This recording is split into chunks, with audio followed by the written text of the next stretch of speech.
ಸಮಾಜದ ಜೊತೆಯಲ್ಲಿ ಸಿನಿಮಾ ಜೋಡಿಸ್ಕೊಂಡಿತ್ತು, ಒಂದು ಸಾಮಾಜಿಕವಾದಂತಹ ಒಂದು ಜವಾಬ್ದಾರಿಯನ್ನು ಅಲ್ಲಿ ಇಟ್ಕೊಂಡಿತ್ತು ಅದು.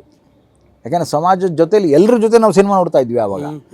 ನಮ್ಮ ಮನೆಯವರ ಎಲ್ಲರೂ ಜೊತೆ, ನಮ್ಮ ಅಪ್ಪನ ಜೊತೆ, ನಮ್ಮ ಅಮ್ಮನ ಜೊತೆ, ನಮ್ಮ ಹೆಂಡತಿ ಜೊತೆ, ನನ್ನ ಮಗಳ ಜೊತೆ ಎಲ್ಲ ನೋಡ್ತಾ ಇದ್ದ ಕಾಲ ಇತ್ತಲ್ವಾ. ಆಗ ಸಾಮಾಜಿಕವಾದ ಜವಾಬ್ದಾರಿ ಇತ್ತು ಸಿನಿಮಾ ನೋಡೋರಿಗೆ ಮತ್ತು ಮಾಡೋರಿಗೆ ಇಬ್ಬರಿಗೂ. ಈಗ ವೈಯಕ್ತಿಕವಾಗಿ ಬಂದ್ಬಿಟ್ಟಿದೆ ಅದು, ವ್ಯಕ್ತಿಗತವಾಗಿ ತಾನೊಬ್ಬನೇ ನೋಡೋದು ಸಿನಿಮಾ. ಯಾರು ನೋಡ್ತಾ ಇದ್ರೆ ಆಫ್ ಮಾಡಿ ಇಟ್ಕೋಬೋದು ಬೇಕಾದ್ರೆ ಅವನು. ಸೊ ಈ ವ್ಯಕ್ತಿಗತವಾದ ಸಿನಿಮಾ ಬರ್ತಿದ್ದ ಹಾಗೇ ಸೆಲ್ಫ್ ಸೆಂಟರ್ಡ್ ಆಗೋಯ್ತು. ಕಾರಣ ಏನು ಮನಸ್ಥಿತಿಗೆ? ಒಂದು ಟೆಕ್ನಾಲಜಿ ಡೆವಲಪ್ ಆಗ್ತಾ ಇದ್ದ ಹಾಗೆ ಅದು ಸಿನಿಮಾವನ್ನು, ಅದರ ಇದ್ದ ಸ್ಥಾನವನ್ನು ಡೆಮೊಕ್ರೇಟ್ ಮಾಡ್ತಾ, ಅದನ್ನು ಯಾರು ಬೇಕಾದರೂ ಅದನ್ನು ನೋಡ್ಬೋದು, ಯಾರು ಬೇಕಾದರೂ ಅದನ್ನು ಫೀಲ್ ಮಾಡ್ಬೋದು, ಯಾರು ಬೇಕಾದರೂ ಅದನ್ನು ಮಾಡಬಹುದು.